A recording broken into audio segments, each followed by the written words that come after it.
আমরা এখন কার্লসরুতে আজকে এখানে শাহবাগের সাথে সহমত জানিয়ে বাংলাদেশিরা জড়ো হয়েছে একসাথে।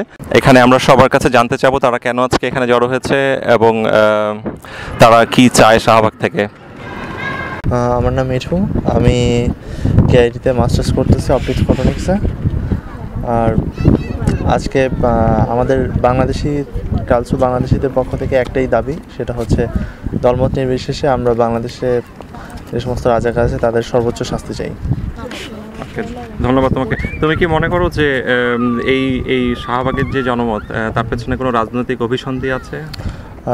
রাজনৈতিক অভিসন্ধি হয়তো কোনো ছোটোখাটো বা অনেকেই হয়তো এর সাথে মানে আমাদের আন্দোলনকে বিভক্ত করার জন্য অনেক ধরনের ষড়যন্ত্র চলছে, কিন্তু আমি মনে করি এটা ধর্ম নির্বিশেষে সবাই এখানে অংশগ্রহণ করতেছে। ওকে, ধন্যবাদ তোমাকে। নাম মাহাদি হাসান, আমি বাংলাদেশে খুলনা ইউনিভার্সিটি থেকে পাশ করেছি আর এখানে কার্লসরু ইনস্টিটিউট অফ টেকনোলজি থেকে মাস্টার্স শেষ করেছি। আর শাহবাগের সাথে একাত্মতা প্রকাশ করার জন্যই আসলে আজকে এখানে আসা। সব রাজাকারের ক্যাপিটাল পানিশমেন্ট যে দাবি শাহবাগ থেকে জানানো হচ্ছে, এটার সাথে আমরা আন্তরিকভাবে একাত্মতা ঘোষণা করার উদ্দেশ্য নিয়ে আজকের এই আয়োজন। আসলে আপনি জানেন যে শাহবাগে অসংখ্য লক্ষ লক্ষ লোক রাতে সেখানে ঘুমাচ্ছে, সারাদিন সেখানে বসে আছে, গান গাচ্ছে। তাদের উদ্দেশ্যে কি আপনার কিছু বলার আছে? শুধু এটুকুই বলবো যে ফিজিক্যালি তাদের সাথে নাই এই মুহূর্তে দূরত্বের কারণে, কিন্তু আত্মিকভাবে পুরোপুরি একসাথেই আছে। আর কখনো এটা মনে করার কোনো কারণ নাই যে তারা একা। আসলে একতা প্রকাশ করার জন্য বলতেছি সবাইকে যে বি ইউনাইটেড। ওকে, এই ধন্যবাদ। Thank you. আমি শামীম, কার্লসরুতে বসবাস করি, এখানে মাস্টার্স করছি, এখন পিএইচডি করতেছি কার্লসরু ইউনিভার্সিটি অফ অ্যাপ্লাইড সায়েন্স আর ইতালির একটা ইউনিভার্সিটি অফ ক্যালাব্রিয়া, দুই ইউনিভার্সিটির সমন্বয়ে কোলাবোরেশনে। তো আজকে আমরা এখানে সমবেত হয়েছি বাংলাদেশের শাহবাগের যে মুভমেন্ট, যেটার উদ্দেশ্য হচ্ছে যে সমস্ত ওয়ার ক্রিমিনাল যারা যুদ্ধাপরাধী আছে তাদের সর্বোচ্চ শাস্তি দেওয়ার জন্য আমরা এর সাথে একমত এবং সেটাকে বাস্তবায়ন করার জন্যই আমরা এখানে সমবেত হয়েছি। এটা আমাদের চাওয়া আর কি আজকের। শামীম ভাই, আপনার কাছে একটা প্রশ্ন। আপনি কি মনে করেন যে শাহবাগের যে আন্দোলন সেটা শুধু কয়েকজন রাজাকারকে ফাঁসি দেওয়ার জন্যই, নাকি এর পেছনে আরও কোনো কিছু থাকতে পারে বলে আপনার মনে হয়? এর পেছনে কি আরও অন্য কোনো, যে আমাদের দেশ, আমরা এত গরিব মানুষ খেতে পাচ্ছে না, তাদের অনেক অন্য সমস্যা, দুর্নীতি অনেক বেশি, রাজনৈতিক দলগুলির প্রতি তাদের আস্থা আস্তে আস্তে কমে আসছে, আপনার কি মনে হয় যে এগুলি অন্য ক্ষোভ থেকেও আসা, নাকি এটা শুধুমাত্রই রাজাকার?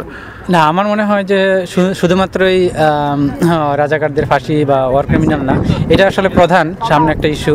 তো অন্যান্য অনেক আরও না পাওয়া বা আরও অনেক ধরনের যেটাকে বলা হয় অসন্তোষ, ক্ষোভ, সেগুলো থেকেও এটার মুভমেন্ট। আমার মনে হয় যে এইটাকে সামনে রেখে এই ইস্যুটা তো একটা বড় ইস্যু, আমাদের 40 বছরও এখনও আমরা যেটা চাইছি সেটা এখনও পাই নাই। তো আমরা চাচ্ছি যে আগে এটাকে সামনে রেখে একটা অভিষ্ট লক্ষ্যে পৌঁছতে, এবং যেহেতু এটা একটা নিরপেক্ষ, আমরা মনে করি যে একটা নিরপেক্ষ কোনো দলমত নির্বিশেষে কোনো রাজনৈতিক দল ছাড়া একটা সমস্ত লেভেলের মানুষ, সমাজের সমস্ত লেভেলের থেকেই মানুষ এখানে আসছে এই মুভমেন্টে যোগদান করার জন্য। ওকে, ধন্যবাদ শামীম ভাই আপনাকে। আমার নাম রফিক, আমি কার্লসরু শহরে থাকি, জার্মানির একটি ছোট শহর। আমি আজকে এখানে এসেছি কারণ হচ্ছে আমি বাংলাদেশে 1971 সালে যে যুদ্ধ, সেই যুদ্ধের যে যুদ্ধ অপরাধী যারা আছে তাদের সকলের বিচার দাবি করি, এবং এই বিচারের দাবিতে বাংলাদেশে যে অভূতপূর্ব একটা আন্দোলন শুরু হয়েছে শাহবাগ চত্বর থেকে, সেই চত্বরের সাথে আমরা সেই মনোভাবনার সাথে আমরা একত্রতা প্রকাশ করার জন্য আমরা এখানে আজকে একত্রিত হয়েছি। আচ্ছা, অনেক ধন্যবাদ। আপনি কি মনে করেন যে এই শাহবাগ আন্দোলন থেকে দেশ কি পাবে, বা আমাদের সামনের প্রজন্ম কি পাবে, তারা কি শিক্ষা নিতে পারে এই আন্দোলন থেকে? আমার কাছে আমাদের শেখার কিছু আছে এই যে গণজাগরণ যেটা আমরা দেখতেছি?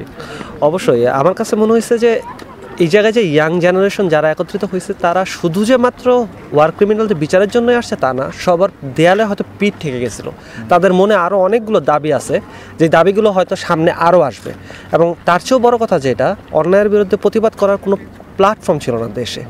একটা দেশ 40 বছর ধরে স্বাধীন হলো এবং এত অন্যায় হয়েছে আমার মনে হয় যে এই প্ল্যাটফর্মটা ইউজ করে ভবিষ্যতে আমরা কোনো বড় ধরনের অন্যায় হলে, কোনো ব্যত্যয় ঘটলে আমরা সেই জায়গা থেকে আবার দাঁড়াইতে পারবো। কারণ যুবকরা এখন বুঝতে শিখবে যে আমাদের একটা জায়গা আছে যেখান থেকে আমরা প্রতিবাদ জানাইতে পারি। সেটার জন্য আমার কোনো পলিটিক্যাল পার্টির সদস্য হওয়া জরুরি না। ওকে, ধন্যবাদ আসিফ তোমাকে। Thank you. আমি রিয়াদ, বাংলাদেশে বুয়েট থেকে ব্যাচেলর করার পরে জার্মানিতে মাস্টার্স করার পরে এখন সফটওয়্যার ডেভেলপ হিসেবে কাজ করি এলএস টেলিকমে। আমি এখানে আসার মেন কারণ হচ্ছে যে আমরা যুদ্ধ অপরাধীদের বিচার চাই, এবং সেই সাথে যে আমাদের দেশে পলিটিক্যাল যে প্র্যাকটিস এটা সঠিক পথে আসুক, ডেমোক্রেসি সঠিক পথে আসুক, কীভাবে আমরা এটা প্র্যাকটিস করতেছি। যেহেতু আমি যুদ্ধ দেখি নাই, বাট এই পাওয়ারটা আমরা এক হয়ে দেখতে চাইতেছি যে যুদ্ধ হওয়ার পরে স্বাধীন দেশে আমরা কীভাবে স্বাধীনভাবে বসবাস করতে পারি। আচ্ছা, আপনাকে অনেক ধন্যবাদ। আজকে যদি আপনি বাংলাদেশে থাকতেন, আজকে যদি আপনার সুযোগ থাকতো শাহবাগে যাওয়ার, আপনি তাহলে কি করতেন? আপনার কাছে কি কোনো ইচ্ছা আছে যেটা আপনি হয়তো জার্মানিতে বসে করতে পারছেন না? আমি বাংলাদেশে থাকলে অবশ্যই শাহবাগে যেতাম।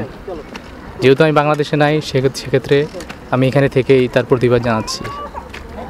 বাংলাদেশের যারা বাংলাদেশের স্বাধীনতা চায় নাই, যারা বাংলাদেশে ৭১-এ অসংখ্য নারীকে ধর্ষণ করেছে বা অসংখ্য লোককে অসহায়ভাবে নির্মমভাবে হত্যা করেছে, তাদের উদ্দেশ্যে আপনার এক কথায় আপনি কি বলবেন তাদেরকে? এক কথা হচ্ছে যে তাদেরকে খুঁজে বের করে তাদের বিচারের ব্যবস্থা করা দরকার, তাহলে আমাদের স্বাধীনতা সফল হবে। আপনাকে ধন্যবাদ অনেক। আমি রেদওয়ান, আমি কেআইটিতে পিএইচডি করছি অপটিক্সের উপরে। তো আজকে আমাদের এখানে একতা হওয়া একটাই মাত্র উদ্দেশ্য যে আমাদের দেশে যে এখন যে পরিস্থিতি আছে রাজাকারদের শাস্তি দেওয়ার, এবং আমরা তার বিরুদ্ধে ওই শাহবাগদের সাথে সলিডারিটি প্রকাশ করার জন্যই যে তাদের অ্যাজ সুন অ্যাজ পসিবল তাদের শাস্তিটা কায়েম করতে হবে। দেখেন আমাদের এখন শাস্তি জাস্ট বললো যে ফাঁসি দেবে, কিন্তু যতক্ষণ পর্যন্ত এটা আপনার না করবে, মানে এটাকে আপনার শাস্তিটা একদম না দিবে, ততক্ষণ পর্যন্ত কিন্তু এই অরাজকতা চলতে থাকবে। আচ্ছা, আমাদের দেশে তো গণতান্ত্রিক সরকার আছে, আমাদের দেশে অনেক বছর ধরে গণতন্ত্র। আপনি কি মনে করেন যে এই সরকার বা এই বিরোধী দলীয় রাজনৈতিক দল বা যে রাজনৈতিক দলই দেশে আছে, যারা নির্বাচিত হয় বছরের পর বছর ধরে ঘুরে ঘুরে ক্ষমতায় আসছে, এরাও কি ইচ্ছা করলে যুদ্ধাপরাধীদের বিচার করতে পারতো? আমাদেরকে কেন একটা গণজাগরণ করে একটা আলাদা মঞ্চ তৈরি করতে হলো? আপনার কাছে কি মনে হয়? জিনিসটা আসলে সব পরে আসলে রাজনীতি। কারণ আপনারা যখন ৯৬-তে আওয়ামী লীগ আসছে, ওরা ঠিকই জামাতদের সাহায্য নিয়ে আসছে, আবার এখন বিএনপি ওদের সাহায্য নিচ্ছে। আলটিমেটলি যে সবাইটাকে আসলে পলিটিক্স হিসেবে, মানে রাজনীতি হিসেবে ইউজ করছে আসলে। তো আলটিমেটলি আমাদের জনগণকেই মিলিয়ে দাঁড়াতে হবে এর বিরুদ্ধে। কারণ সবাই আওয়ামী লীগ বলেন বা যে মানে এখনকার সরকার বলেন আর বিরোধী সরকার বলেন, সবাই যে যার স্বার্থ দেখতেছে। ওরা দেখতেছে না যে আমাদের এই মানে যে যারা যুদ্ধে এতজন মানুষ মারা গেছে, এত রেপ হলো, তাদেরকে শাস্তি দেবো। ওরা আসলে যা নিজের স্বার্থ দেখতেছে। তা এই জন্য আমাদেরকেই মেনলি, আমাদের সাধারণ জনগণ আছে, আমাদেরকেই মেনলি আসলে এর বিরুদ্ধে মানে কিছু করতে হবে আসলে। এবং এটা আসলে দরকার ছিল, এটা আসলে আরও অনেক আগে দরকার ছিল। এনিহাও জিনিসটা শুরু হয়েছে, এবং এটা দিয়ে আসলে শেষ পর্যন্ত যতক্ষণ পর্যন্ত মানে আমাদের দাবি পূরণ হচ্ছে না, ততদিন মধ্যে চালাতে হবে আসলে। আপনাকে অনেক ধন্যবাদ। ধন্যবাদ। আমি ইমরান বলছি কেআইটি থেকে। আমি এখানে এসেছি শাহবাগের যে আন্দোলন হচ্ছে বাংলাদেশে, সেটার সাথে আমার একত্রতা ঘোষণা করার জন্য। এবং আমি জানাতে চাই যে বাংলাদেশের রাজাকারদের বিরুদ্ধে বা তাদের বিচারের ব্যাপারে যেই আন্দোলনটা হচ্ছে, সেটার সাথে বাংলাদেশে শুধু না, যারা দেশের বাইরে আছে তাদের সাথেও আমরা আছি, এবং আমরা চাই তাদের সবার বিচার হোক। আচ্ছা ইমরান, আমরা তো নিশ্চয়ই অন্য সব কাজ ফেলে সব সময় নিশ্চয়ই আমরা শাহবাগে গণমঞ্চ করতে পারবো না। আমি সাধারণ জনগণের কথা বলছি। আমাদের দেশে আইন আছে, আমাদের দেশে সরকার আছে, নির্বাচিত সরকার আছে। আপনার কি মনে হয় যে আমাদের আসলে কি করা উচিত যে যাতে সংবিধান থেকেই এই জাতীয় অন্যায়গুলির বিচার হয়? আমাদের ভবিষ্যতে আসলে কি করা উচিত? আমরা কি সারা জীবন ধরে শাহবাগ চত্বর আমরা চালায় যাব, নাকি আমরা এমন একটা কিছু করবো যে যাতে একটা চেঞ্জ আসে, একটা পরিবর্তন আসে যেটা পার্মানেন্ট? আচ্ছা, আমার মনে হয় পার্মানেন্ট চেঞ্জ আনাটা অনেক বেশি কঠিন, কারণ বাংলাদেশে যে পলিটিক্যাল দলগুলো আছে তারা সবসময় পলিটিক্স নিয়েই ব্যস্ত থাকে। ইভেন এই যে বিচারটা চলতেছে সেটা নিয়েও তারা পলিটিক্যালি নিজেদের ফায়দা লোটারই চেষ্টা করতেছে আসলে। তো এই ক্ষেত্রে জনগণকেই বেশি সতর্ক হইতে হবে এবং আমার মনে হয় মুক্তিযুদ্ধ এবং এইটার ব্যাপারে মুক্তিযুদ্ধ সম্পর্কে আমাদের বেশি জানতে হবে এবং এই ব্যাপারে যে চেতনাটা এটা আমাদের মধ্যে যদি জেগে ওঠে তাহলেই ভবিষ্যতে কোনো এক সময় হয়তোবা এই পরিস্থিতি উন্নতি হবে। আচ্ছা ইমরান, অনেক ধন্যবাদ। থ্যাংক ইউ ভাই। আমার নাম রাজু সরকার, আমি কালশ্রী ইনস্টিটিউট অফ টেকনোলজিতে ইনস্টিটিউট অফ রিজিওনাল সায়েন্সে পিএইচডি করছি। আমার 2 বছর হয়ে গেল। আমি আজকে এখানে আসছি শাহবাগের এই আন্দোলনের সাথে একাত্মতা প্রকাশ করার জন্যে এবং দলমত নির্বিশেষে সকল রাজাকারের ফাঁসির দাবি নিয়ে। আচ্ছা, আপনাকে অনেক ধন্যবাদ।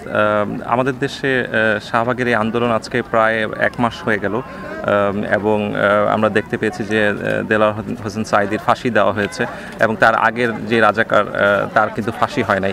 এই ব্যাপারে কি আপনার কোনো মনে হয় যে এই ব্যাপারে এখানে গণমঞ্চের কোনো ভূমিকা আছে, এখানে যে জাগরণ তার কোনো ভূমিকা ছিল, যে এমন কি হতে পারতো যে যদি এই গণজাগরণ আরও আগে শুরু হতো তাহলে কাদের মোল্লারও ফাঁসি হতো? এটা কি আপনার মনে হয়? এখন কোনো একটা ইনসিডেন্ট ঘটার আগে সেটা চিন্তা করেই আমরা হয়তো এটা করতে পারিনি। এটাকে অনেকে বলবে যে এটা হয়তো আমাদের দূরদর্শিতার বাইরে। আমি ওদিকে যাব না। আমার কথা হচ্ছে যখন সমস্যাটা আসছে তখন তো আমরা রিয়্যাক্ট করছি, তো আমি এতেও সন্তুষ্ট।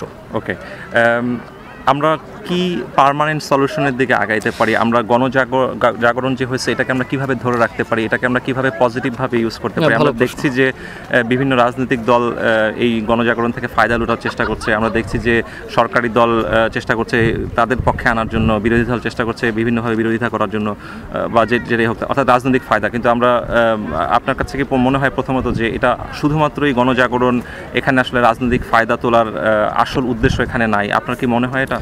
আমি পার্সোনালি যেভাবে দেখছি যে এই মুভমেন্টটা যখন থেকে শুরু হয়েছে, আমার দেখা মতে বাংলাদেশের সরকারি এবং বিরোধী দল প্রত্যেকেই বেশ বড় রকমের একটা নাড়া খাইছে এখান থেকে আর কি। মানে যেটা তাদের কারোরই হিসাবে ছিল না, এরকম হিসাব বাদ দিয়েই তারা তাদের ফিউচার প্ল্যানগুলো চিন্তা করতেছিল ইলেকশনের আগ দিয়ে।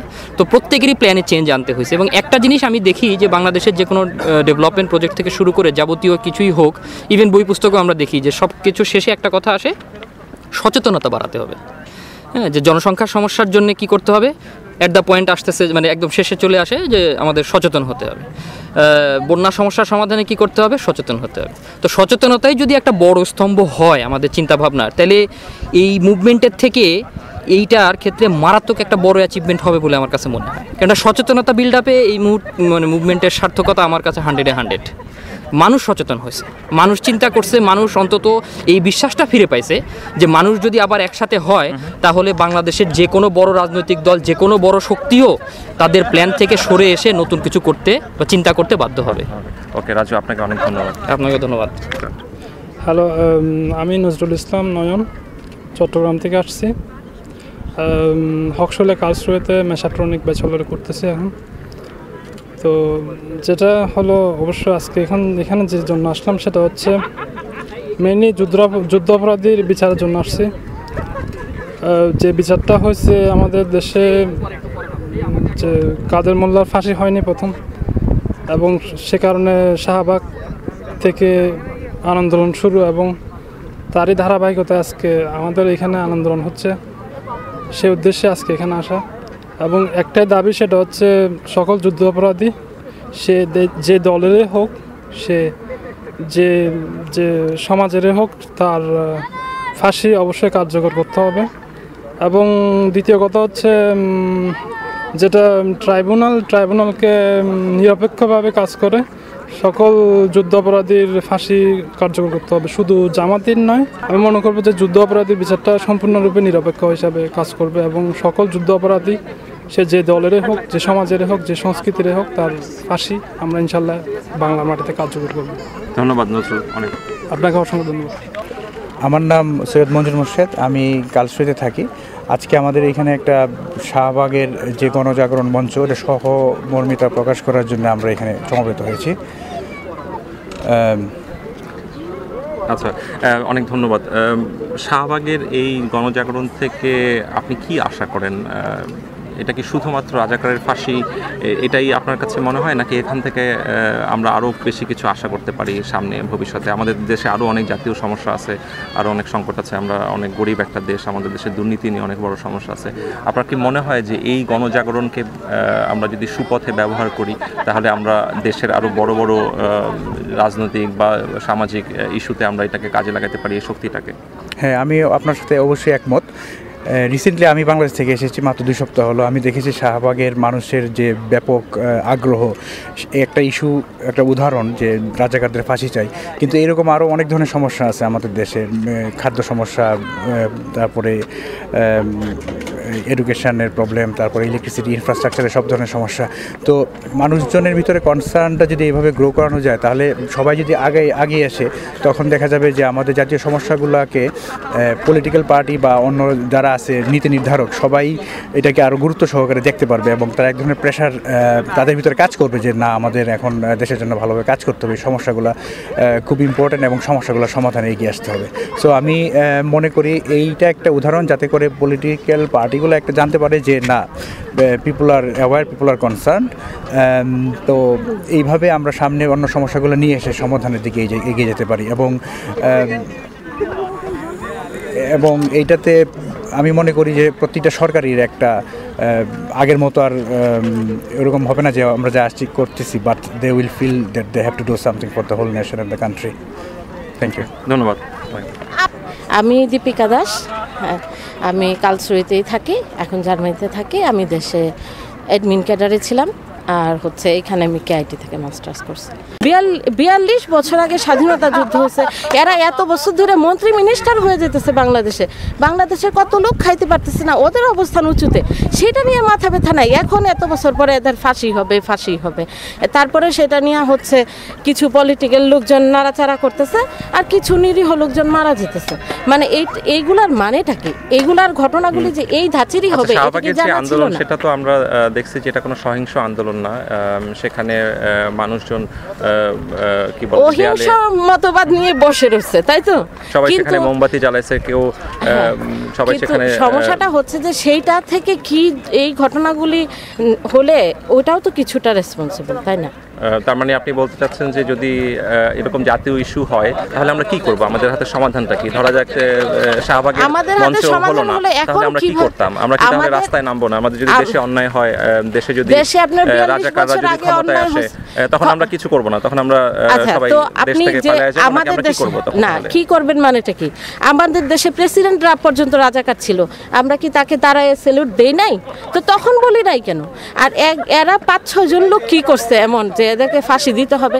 রাজাকার তো দেশে ভুরি ভুরি ছিল, তাই না? এখন আমার কথাটা হচ্ছে যে ঘটনাগুলি যখন আমরা ঠিকভাবে পরিচালিত করতেই পারি না, তার থেকে মানে কিছু নিরীহ মানুষের জীবন গেল, কিছু মন্দির টন্দির ভাঙা হলো, এই ধরনের ঘটনাগুলি ঘটে, কি দরকার এইসবের? তাহলে কি হইতে পারতো? মানে কি হইলে আপনি মনে করেন যে এটা যেই গঠনমূলক যেই বিচার বিভাগীয় পদ্ধতিতে যেভাবে যাচ্ছে ঠিক সেইভাবে যাবে, সেইভাবে গেলে বিভাগের মাধ্যমেই তো বিচার হচ্ছে। কেউ তো জেল ভেঙে কাউকে না, কিন্তু তাকে আবার নতুন ভাবে তো তাকে একটা অ্যামেন্ডমেন্ট আনতে হলো, তারপর আবার তাকে ফাঁসি দেওয়া হচ্ছে, তার ঘোষণার সাথে সাথে সে চাঁদে চলে যাচ্ছে। হ্যাঁ, তো এখন এত মানে আমার কাছে মনে হয় যে এইগুলা এত জরুরি ব্যাপার না। মানে দেশের জন্য আরো অনেক ইস্যু আছে যেগুলো নিয়ে অনেক কথা বলা যায়। হ্যাঁ, একটা পদ্মা সেতু হচ্ছে না, এত মানুষ গুম হয়ে যাচ্ছে, এত কিছু হয়ে গেল, কত বিচার টিচার কিছুই হচ্ছে না। এখন এইটাই ধরতে হবে কেন? যেটা এতদিন পরে এই ইস্যুটাই না, কি লাভ হলো আমাদের? এটা হচ্ছে কথা। আচ্ছা, আপনাকে অনেক ধন্যবাদ ভাই। আমার নাম আবরার, আমি এএবি থেকে, বাংলাদেশে এএবি থেকে ব্যাচেলার্স করেছি। এখানে কেআইটিতে কেস অফ অপটিক্স অ্যান্ড ফোরেনিক্সে পড়াশোনা করছি। আজকে এখানে আসার মূল উদ্দেশ্য যেটা আমার কাছে মনে হয় যে এখন আমরা শুরু থেকে যে আন্দোলনটা দেখছিলাম সেখানে একটা পার্টিকুলার আমাদের টার্গেট ছিল, যেটা হচ্ছে মানে ওয়ার ক্রিমিনালসদের জন্য যাতে তাদের মানে জাস্টিস যাতে সার্ভ করা হয়। বাট এখানে এখন আমার আসার কারণটা হচ্ছে গিয়ে বেসিক্যালি এখন জিনিসটা এমনভাবে স্ট্রেচ হয়ে গিয়েছে যে এখানে পলিটিক্যাল ভিউজ চলে আসতেছে, আবার রিলিজিয়াস ভিউজও চলে আসতেছে, but that wasn't what we started it for. So basically আমার যেটা মনে হয় যে আমার message to the people in my country is যে টু মানে যেটার জন্য আমরা শুরু করেছিলাম সেটাই অ্যাকচুয়ালি ধরে রাখা উচিত। আচ্ছা, আমাদের দেশে এখন ইদানিং যেটা দেখা যাচ্ছে যে জামাত ইসলামী ফর এক্সাম্পল এদেরকে বা অন্যান্য দলেও রাজনৈতিক দলেও কিছু রাজাকার আছে, এদেরকে তুই রাজাকার বলে একটা তাদেরকে বলা হয়, ঠিক আছে।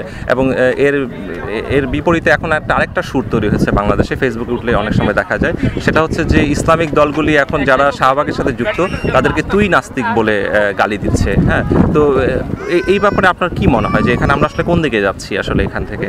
এটা কি আসলে আস্তিকতা নাস্তিকতা কিভাবে? না, এক্স্যাক্টলি সেটাই। মানে এখানে যদিও আমি পলিটিক্যালি খুবই মানে পলিটিক্যাল ভিউজ আমার খুবই কম, আমি মানে ওইভাবে কখনোই রাজনীতি বুঝতে চাইও নাই, বুঝতামও না যে এনিওয়েজ।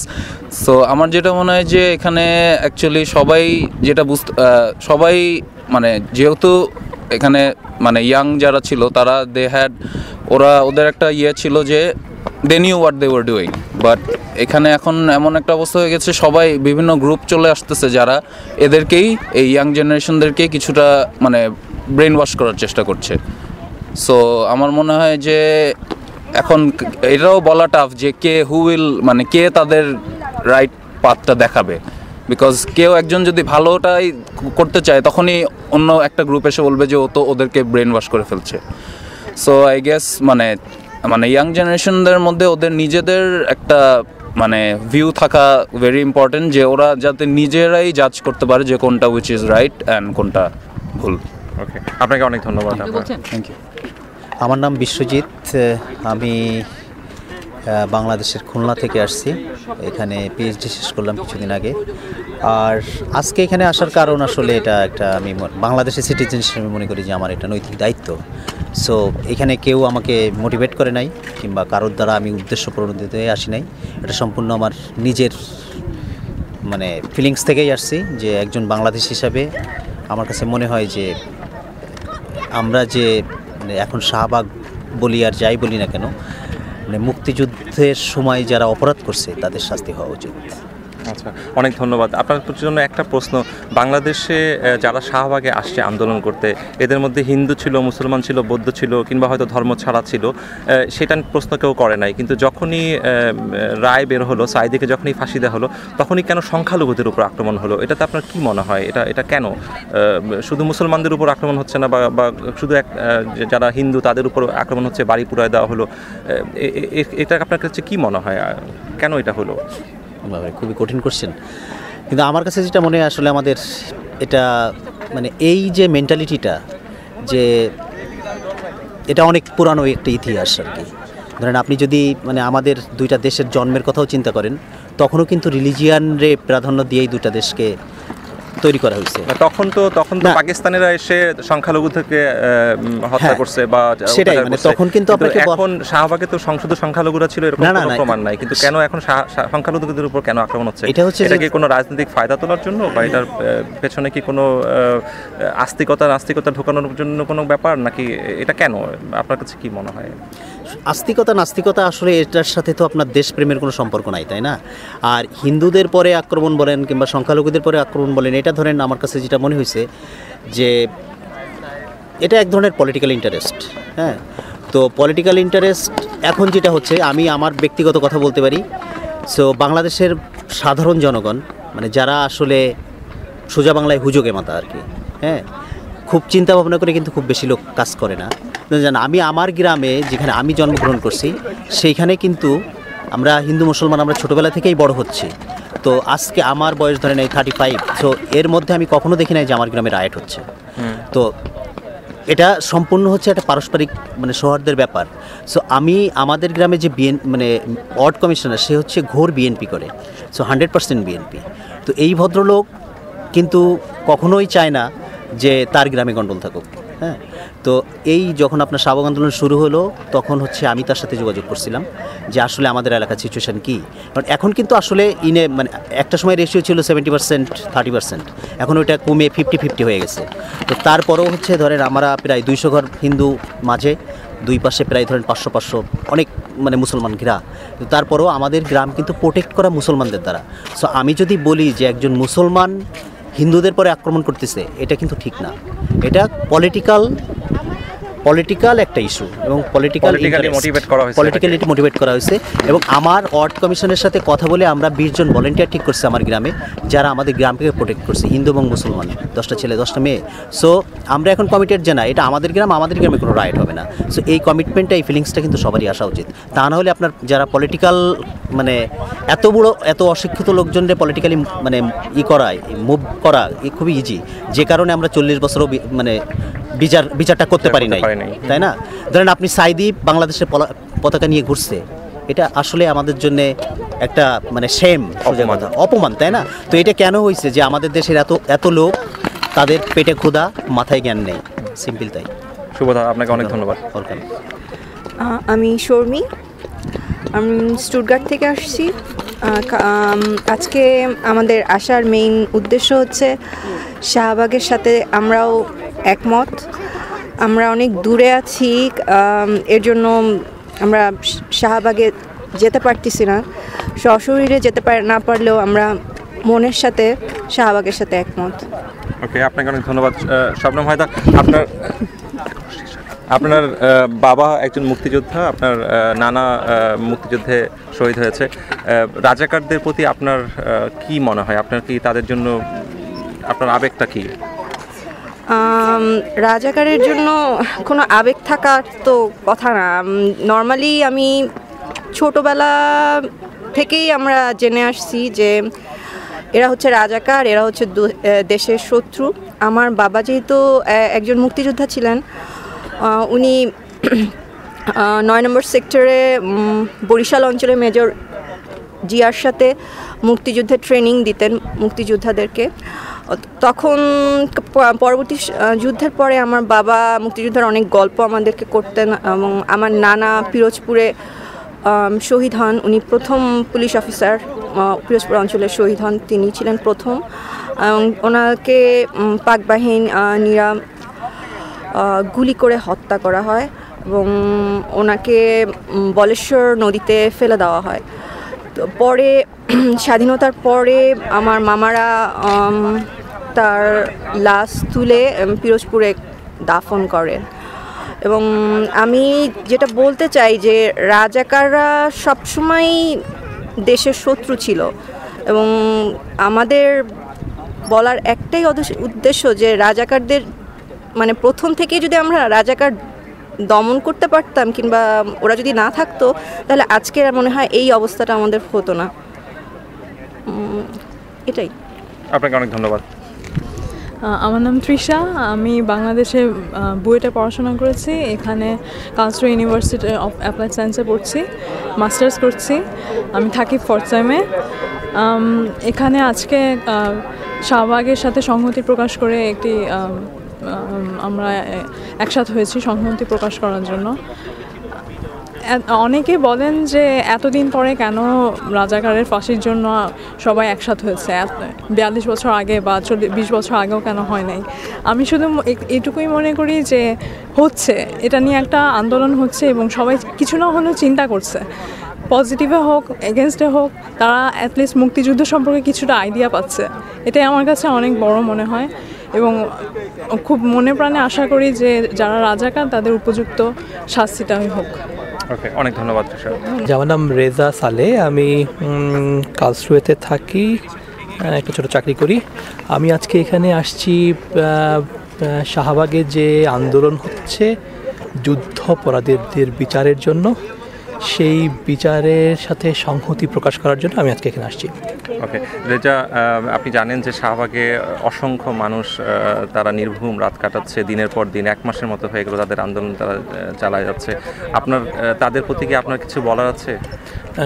আমার একটাই বক্তব্য, আমি আজকে তাদের জন্য আসলে গর্বিত, খুব গর্বিত, এবং আমি নিজে লজ্জিত যে আমি তাদের সাথে থাকতে পারছি না। আমার কাছে মনে হয় যে আমরা সংখ্যায় হয়তো 15 কোটি না, কিন্তু আমরা যদি 15 লক্ষ, 15,000, 15 জনও হয়ে থাকি, আমরা এই 15 জনের জন্য আমরা গর্বিত, এবং আমি নিশ্চিত এই 15 জন নিশ্চিতভাবেই বিজয় দেখবে। বিজয় বলতে আমি মনে করছি বাংলাদেশে যারা 71 সালে যুদ্ধ অপরাধ করেছে তাদের বিচার দেখবে। আচ্ছা রেজা, আপনি একটা কথা বলেন যে আমাদের দেশে অনেক রাজনৈতিক দল আসছে সামনে, এবং আমরা দেখছি যে শাহবাগের গণ আন্দোলন নিয়েও অনেক রাজনৈতিক খেলা চলছে। রাজাকারদের ফাঁসি হলো, ধরা যাক সব রাজাকারের ফাঁসি হলো, তারপরে কি আমাদের গণজাগরণের আর কি কোনো প্রয়োজন আছে? এই প্রজন্ম যে উদ্দীপনা, এটার কি আর কি আমাদের প্রয়োজন আছে? আমরা কি এটাকে আর ভবিষ্যতে ইউজ করতে পারি, নাকি আমরা আমাদের যেভাবে দেশ চলছিল আবার রাজনৈতিক দলগুলোর কাছে সব কিছু ছেড়ে দিব? আচ্ছা, আমার কাছে এই ব্যাপারটাকে এই প্রশ্নটা ইটসেলফ একটা খুব কমপ্লিকেটেড প্রশ্ন। কারণ হচ্ছে যে আচ্ছা, আন্দোলন প্রত্যেকটা বড় চেঞ্জের জন্য আন্দোলন প্রয়োজন। আমি অন্ততপক্ষে আজকে দাঁড়িয়ে বলবো, আজকে এই মুহূর্তে আমার জন্য শুধুমাত্র গত 42 বছর যাবৎ যেই জিনিসটা পূরণ করা সম্ভব হয়নি, আমি আগে সেইটুকু চাই। যদি সেটুকু আমরা সফলভাবে অর্জন করতে পারি, তাহলে আমাদেরকে চিন্তা করতে হবে যে আচ্ছা আসলে আর কি নেক্সট স্টেপ প্রয়োজন আছে। ডেফিনেটলি আমাদের রাজনৈতিক একটা বড় সমস্যা আমাদের দেশে, আওয়ামী লীগ, বিএনপি, জাতীয় পার্টি সবাই অতিমাত্রায় ক্লান্ত। হয়তোবা এই সংগঠন বা এই শাহবাগের মতো আন্দোলন আরেকটা প্রয়োজন এর থেকে মুক্তি পাওয়ার জন্য, কিন্তু আমি এটাকে এই মুহূর্তে এটার সাথে লিঙ্ক করব না। আমি এখন শুধুমাত্র যারা বাংলাদেশে যুদ্ধ অপরাধ করেছে তাদের বিচার, এবং যারা এই অপরাধকে সমর্থন করছে তাদের বিচারের কথা বলছি, এর বাইরে কিছু না। ওকে রেজা, আপনাকে অনেক ধন্যবাদ। আমার নাম রেজওয়ানুল কবির, আমি স্টুটগার্টে আছি, চাকরি করছি। আচ্ছা, রেজওয়ান, আজকে আপনি এখানে আসছেন কার্লসরুতে, এটা কেন? আমরা আজকে এখানে মূলত একত্রিত হয়েছি শাহবাগের আন্দোলনকারী যারা আমার দেশপ্রেমিক ভাই বোন আছেন তাদের সাথে একাত্মতা প্রকাশ করার জন্য। তারা যেন না ভাবে যে তারা একা, আমরা তাদের সাথে আছি। আচ্ছা রেজওয়ান, আপনি জানেন যে জার্মানির অনেকগুলি শহরে, প্রায় আমার মনে হয় 20 থেকে 25টা শহরে, Berlin, Munich, Stuttgart, কার্লসরু, Freiburg, Frankfurt, ডুইসবুর্গ, কাইজারস্লাউটার্ন, উলম, এরকম অনেকগুলি শহরে বাংলাদেশিরা যারা হয়তো সেখানে সংখ্যা গরিষ্ঠ না, কিন্তু অল্প কিছু ছাত্র বা চাকরি করেন, তারা একত্রিত হয়েছেন, প্ল্যাকার্ড নিয়ে দাঁড়িয়েছেন রাস্তায়, তারা শাহবাগের সাথে সংহতি প্রকাশ করেছেন। আপনার কাছে কি মনে হয়, আমরা এখানে জার্মানিতে যারা বাংলাদেশিরা থাকে তারা আর কিছু কি করতে পারে এই আন্দোলনকে আরেকটু প্রভাবিত করতে, আরেকটু সাহায্য করতে? হ্যাঁ, প্রথম আপাত দৃষ্টিতে এটা মনে হতে পারে যে আমরা আসলে এখানে কি করতে পারি আমরা, তাই না? আমরা দেশের থেকে হাজার হাজার মাইল দূরে বসে কতটুকু করার আছে? আমি বলবো আমাদের আসলে অনেক কিছুই করার আছে। প্রথম যে মূল ব্যাপারটা সেটা হচ্ছে টু রেইজ অ্যাওয়ারনেস, সচেতনতা বৃদ্ধি করতে হবে।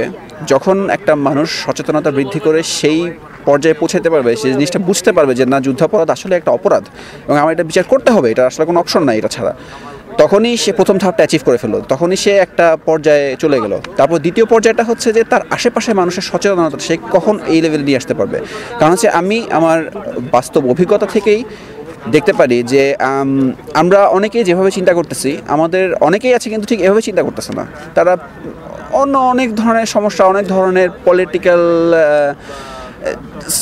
কোনো পলিটিক্যাল ভিউজের প্রতি বিশেষ ধরনের কোনো দুর্বলতা বোধের কারণে হয়তো একটা অন্যায়কে অন্যায় বলে স্বীকার করতে দ্বিধাবোধ করতেছে। তো আমরা সেই সচেতনতা তাদেরকে বুঝাইতে পারি যে আসলে এটার সাথে ওইটার কোনো সম্পর্ক নাই, এটা একটা বড় অন্যায়, এটার বিচার হতে হবে, এটা ছাড়া কোনো অপশন নাই। আচ্ছা, তৃতীয় পর্যায়টা হচ্ছে যে আমরা দেখতে পাই অনলাইনে যারা আমরা একটু অ্যাক্টিভ, আমরা দেখতে পাই যে যুদ্ধাপরাধীদের আশ্রয়ী যে দলটি জামায়াত ইসলামী বাংলাদেশ এবং তাদের ছাত্র যেই উইংটি আছে, ছাত্র শিবির, তারা বিভিন্ন জায়গা থেকে এরকম আমরা ইনফরমেশন পেয়েছি বা আমরা জানতে পেরেছি যে তারা আসলে অনেক টাকা খরচ করে কিছু লোকজন বসিয়ে দিয়ে অনলাইনে আমাদের মুক্তিযুদ্ধ বিষয়ক যেসব তথ্য, উইকিপিডিয়া ফর এক্সাম্পল, অথবা বিভিন্ন ধরনের ব্লগ সাইট, সেসব ব্লগ সাইটে বা বিভিন্ন ধরনের পেজে সত্য বিকৃত করে ভয়াবহ মিথ্যার প্রোপাগান্ডা চালিয়ে যাচ্ছে। তো আমাদের সবারই হাতে, আমি বিশ্বাস করি না যে আমাদের এক সপ্তাহে 10 মিনিট বা 15 মিনিট সময় থাকে না, এটা আমি বিশ্বাস করি না। সো আমরা যদি এই 10-15 মিনিট যদি উইকিপিডিয়া দিতে পারি, তাহলে আমরা হয়তো উইকিপিডিয়ার অনেকগুলো ভুল তথ্য আমরা ঠিক করে দিতে পারি। চতুর্থত আমরা যেটা করতে পারি যে উইকিপিডিয়া তথ্য কারেকশন করার সাথে সাথে আমাদের ব্লগ সাইটগুলোতে আমরা দেখি যে যেসব বিভিন্ন রকম প্রোপাগান্ডা চলছে সেগুলোর বিরুদ্ধে আমরা ভোকাল হতে পারি আর কি। এইটা মনে হয় আমরা এতটুকু করতে পারি। এতটুকু করলে অ্যাটলিস্ট আজকে আমাদের প্রজন্মে বা আমাদের পরবর্তী প্রজন্মে যারা আসবে, অনলাইনে ডকুমেন্টেশন কিন্তু কখনোই মোছে না, এটা কখনোই যায় না। তারা অ্যাটলিস্ট আমরা এতটুকু অন্তত করতে পারি যে তারা সত্যটা যেন অন্তত জানতে পায়, সেই ব্যবস্থাটা আমরা করে দিয়ে যেতে পারি। আচ্ছা রেজওয়ান, বার্লিনে জামাত শিবিরের পক্ষে মিছিল হয়েছে বলে শোনা গেছে, অনলাইনে ফেসবুকে ছবি দেখা গেছে যে জামায়াত শিবিরের পক্ষে বা সাইদির মুক্তির জন্য প্ল্যাকার্ড নিয়ে বার্লিনে বাংলাদেশিরা ছবি তুলছে। এই ব্যাপারে আপনার কি কোনো বক্তব্য আছে? শুধু বার্লিনে না, আসলে মিউনিখেও হয়েছে। এখানে আসলে বলার কিছু নাই। জামায়াতে ইসলামী বাংলাদেশ বা তাদের নেতা যারা আছে তারা প্রত্যেকেই চিহ্নিত যুদ্ধাপরাধী, এবং যারা শুধু এটা মনে করতেছে যে না আমি হয়তো আওয়ামী লীগ সাপোর্ট করি না, অথবা আমি বিএনপি সাপোর্ট করি না, অথবা আমি খুব ধার্মিক সেই কারণে আমি জামায়াতে ইসলামী সাপোর্ট করি, তারা কিন্তু বেসিক্যালি এই জিনিস এটাই অ্যাসার্ট করে যে তারা আসলে এমন একটা দলের নীতির প্রতি বিশ্বাসী যে দলের মাথারা ভয়াবহ মানবতা বিরোধী অপরাধ করেছে। তারা ধর্ষণ করেছে, তারা বুদ্ধিজীবীদেরকে চিহ্নিত করে খুঁজে বের করে মেরেছে একটা জাতিকে পঙ্গু করে দেওয়ার জন্য। তো তারা যখন একটা মানুষ যখন এই নীতির একটা মানুষের পেছনে দাঁড়িয়ে রাজনৈতিক প্ল্যাটফর্ম থেকে কিছু করে বা তাদেরকে সাপোর্ট করে বা তাদের জন্য বার্লিনে গিয়ে আজকে রাস্তায় দাঁড়িয়ে যায়, এখানে আসলে বলার আর কিছু থাকে না। তো এই মানুষগুলোকে আমি আসলে হিসাবে দেখি না, এরা বাংলাদেশের হিসাবের বাইরে, এরা বাংলাদেশ চায়ও না, এদের বাংলাদেশের ভবিষ্যতেরও এদের কোনো স্থান থাকবে না। বাংলাদেশ দেশপ্রেমী জনগণের একটা সুখী সমৃদ্ধশালী দেশ হবে। আমরা শুধু জার্মানির পার্সপেক্টিভে বলি, আজকে যারা আমরা জার্মানিতে এখানে প্রবাসী দেশে আছি, আমরা কি বলতে পারি যে এই লোকগুলি যারা আজকে রাজাকারের পক্ষে রাস্তায় নামছে বা প্ল্যাকার্ড দিচ্ছে বা কথা বলছে, এদেরকে কি আমরা জার্মানির বাংলাদেশি সমাজ থেকে বর্জন করতে পারি? এটা আসলে এভাবে ঘোষণা করে হবে না, এটা মানুষের ভেতর থেকে আসতে হবে। আমি যখন জানবো যে আমার পাশে একটা লোক আছে যে সর্বসম্মতভাবে জামাত ইসলামী সাপোর্ট করতেছে এবং একজন রাজাকারের পক্ষে সে প্ল্যাকার্ড ধরে দাঁড়াইছিল একদিন, তো তার সাথে আর ভবিষ্যতে এক টেবিলে বসা কেন, এক রুমেও থাকা সম্ভব না। এটা হচ্ছে আমার পার্সোনাল ফিলিং আর কি, এবং আমি মনে করি আমাদের সবার ভেতরে এই জিনিসটা কাজ করে। সো আমরা যখন এই জিনিসটা প্রকাশ করতে পারবো, আমার মনে হয় এটা একটা ভালো কাজ হবে। ওকে রেজওয়ান, অনেক ধন্যবাদ। আপনাকে ধন্যবাদ।